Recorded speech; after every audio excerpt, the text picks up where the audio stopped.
Hello, this is Matt on the Moon Lambo channel.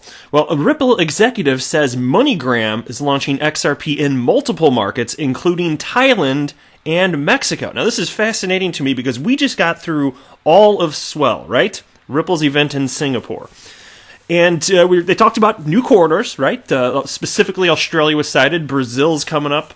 And did I actually miss it? Was Thailand launched or announced then? As far as I know, the answer is no. Now, it's just funny to me. If I missed such a notable detail, if I missed that, if this was announced prior to today, I'd kind of be surprised. Now, it could have happened. Maybe I really missed something that's that big of a deal, but I covered Swell fairly extensively on this channel, and I don't think that was announced. But here you go.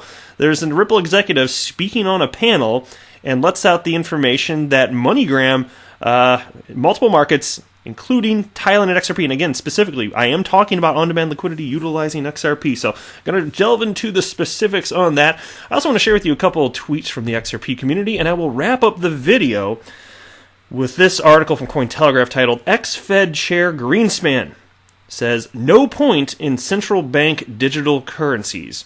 Now, that is something that I tend to agree with. But before we get going any further here, if you would please delicately tap that like button and get down with your bad self and subscribe to the Moon Lambo channel. That's how you do it. If you ever want to get down with your bad self, you subscribe to the Moon Lambo channel. Let's dig into this first piece. Ripple's global head of banking, Marjan Delatin, is offering new insight on MoneyGram's use of the XRP-based payment solution called OnDemand Liquidity, ODL. At the Asia House Global Trade Dialogue in Singapore, Delatin said MoneyGram is already up and running with on-demand liquidity in a handful of countries like Mexico and Thailand. There we go. And so here's a quote now. MoneyGram, for instance, is a case that went live recently. They're using this solution in a few markets, as I mentioned, in more exotic markets like Mexico, Thailand, and they see already a great efficiency decrease in the costs in the way that the treasury and liquidity management is happening, which is that's nuts. We already know that MoneyGram is absolutely raving about the degree to which on-demand liquidity is impacting their bottom line. Now, we don't know literally the financial implications, but we will in the future. Wait till perhaps the next quarterly earnings call. I'm really looking forward to them having a full quarter of implementation of XRP under their belt in a meaningful way, not just this little bit. Because we found out, and you probably know this if you watch my videos. I've mentioned it a few times recently that I made a video about it that went into more detail. But as of about a week or so ago, only about 10% of MoneyGram's volume is going through on-demand liquidity in the corridor from United States to Mexico. But of course, they're ramping that up, and they noted that as well. So that's why they're saying, "Hey, Mr. Brad House Ripple CEO, if you could please move things along a little bit faster," which takes time though. Delatin also outlines the mechanics of how on-demand liquidity works and the impact Ripple believes it could have in the world of cross-border payments, especially in emerging markets. And so here's a quote now from her. So imagine you're a payment service provider and you want to send $100 to Mexico. You use our native digital asset, which is called XRP, as a bridge currency between the two fiat currencies. So changing from USD to XRP and immediately after to the Mexican peso. This is really revolutionizing the way that money is handled because today FX and the transfer of money are not happening at the same time. And this creates a lot of exposure, especially to low-margin organizations. This still, of course, needs to be more commercialized. But this is really shifting the way that we think about the transfer of money compared to what is happening today. Yes, indeed. And I was actually just watching the video before recording this because there's a link in this if you want to check it out.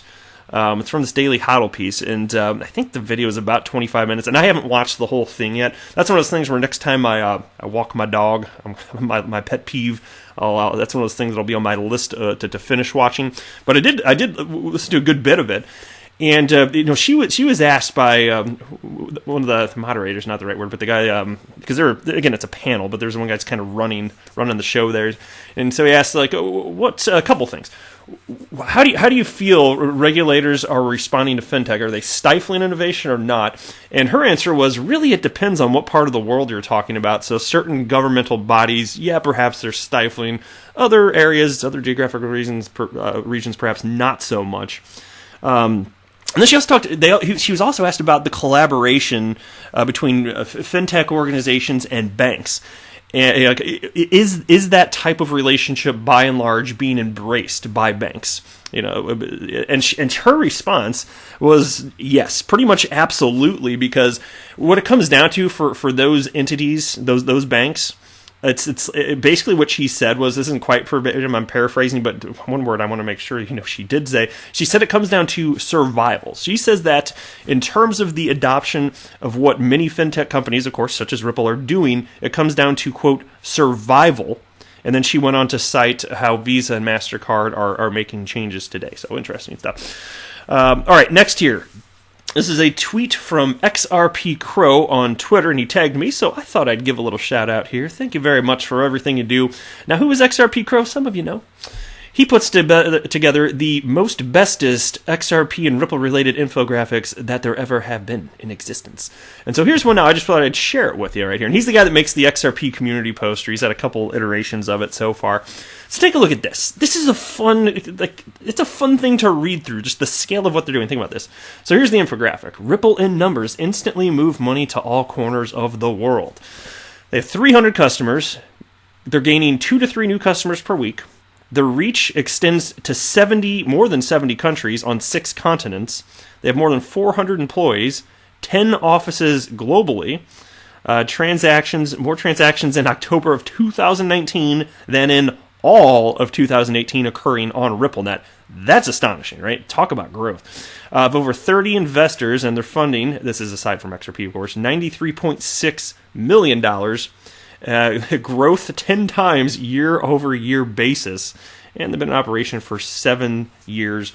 And he cites here OnDemand Liquidity 30-plus customers. Now, the most recent number that I saw was 24, specifically utilizing OnDemand Liquidity, but if I'm actually missing something, then let me know. But I think as far as I know, the most recent number is actually 24, so who knows? I don't know. Nonetheless, an awesome infographic, and yeah, I wish I had the skill to make something that looks that pretty. All right, next here's a tweet from Ken Melendez. This is the XRP community member that is writing a book about XRP coming out second quarter of 2020 on Amazon. So he writes, XRP improves upon Bitcoin's design, solves global liquidity issues, eliminates pre-funded accounts, costs fractions of a penny, settles cross-border payments in seconds, not days. In other words, it's the best thing since sliced bread. And I could not agree more on that, because people were having tough times before they found out that once you made a loaf of bread, that you could slice it. It was weird. People were doing messed up stuff when they wanted a sandwich. Like they had 2 loaves of bread. They put a few slices of turkey and some maybe some cheddar and some provolone, and then you just had like the ratio of bread to the rest of the contents of the sandwich. It was too much. But eventually they're like, wait a minute, what if I take a sharp object like a knife and then just like slice this mofo, and damn, it's just like that was world changing. So I absolutely agree. In other words, that's the best thing since sliced bread. All right, next here we've got ex-Fed Chair Greenspan, no point in central bank digital currencies. Yes, Moon Lambo's hopping on that train. Alan Greenspan, the former chair of the United States Federal Reserve, has said there's no point for central banks to issue their own digital currencies. I kind of dispute that. Like, to some degree, you got to parse words here, because if you think about money today, just throw aside paper money, that exists, fine. But money is digital already. So what you're talking about when people are talking about this, a lot of times they're talking about creating a blockchain version of the United States dollar or any fiat currency, for example. Which to me, I mean, I wouldn't mind to make the case to me on what that would do, but I'm kind of on Brad Garlinghouse's side. He's recently stated, what problem are you really solving if you create that? Are you solving a problem? Anyway, according to a CNBC report on November 11th, Greenspan made his comments during the annual Economic Outlook conference hosted by Chinese financial magazine Caijing. That's how it's pronounced. Greenspan's argument reportedly hinged on the fact that national fiat currencies are backed by sovereign credit, a provision that is exclusive to the nation state and its institutional structure. Not even the tech behemoths in the age of Fang's ascendancy, an acronym for the world's 5 most successful tech stocks, Facebook, Amazon, Apple, Netflix, and Google, can compete with the depth and breadth of the U.S. financial markets, he argued. And here's a quote: "The fundamental sovereign credit of the United States is far in excess of anything Facebook can imagine." The fundamental sovereign credit. Is he talking about debt there? Greenspan, a Ronald Reagan appointee, was at the helm of the Fed during the Black Monday stock market crash of 1987, the tech boom of the 1990s, the Mexican, Asian, and Russian financial crises in 94, 97, and 98, respectively, and the dot-com bubble bust in 2000. With his 1987 to 2006 tenure thus spanning a period of serial crisis management and the Fed's ever more spectacular dominance over the global financial system, Time had run a now notorious cover with a photo of Greenspan, Treasury Secretary Robert Rubin, and Undersecretary Lawrence Summers in 1999, dubbing them the Committee to Save the World. That's pretty dramatic and intense right there. In the wake of the historic 2008 financial crash, Greenspan's reputation has taken a nosedive. He and his cohort accused to have cemented the policies that brought the global system to its heels, which I'm not going to be diving into that. But anyway, I just think conceptually this is all fun to talk about and all very interesting. His rationale for not being on board with this is definitely not something that I would have guessed, and is definitely different than my reason, but that's all we got on that. That's it for this video. I'm not a financial advisor. Do not buy or sell anything because of anything that I say or write. That would be a very, very, very bad idea. Until next time, to the moon, Lambo!